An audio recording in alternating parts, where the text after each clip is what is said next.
হাসরের ময়দানে কত কাতার মানুষ হবে গো। নবী বলেন আয়েশা, হাসরের ময়দানে মানুষ 120 কাতার মানুষ হবে। কয় কাতার?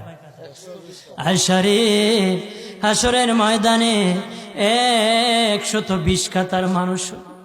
আয়েশা সিদ্দিকা বলেন ইয়া রাসূলুল্লাহ, ইয়া রাসূলুল্লাহ, আমি জানতে চাই আপনার রাসূলুল্লাহর উম্মত কত কাতার হবে?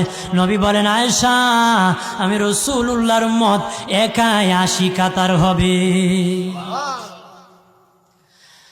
আয়েশা বললেন ইয়া রাসূলুল্লাহ, দিনের নবীজি 80 কাতার দিয়ে আপনার উম্মত হবে, আপনার উম্মতকে কেমনে আপনি চিনবেন?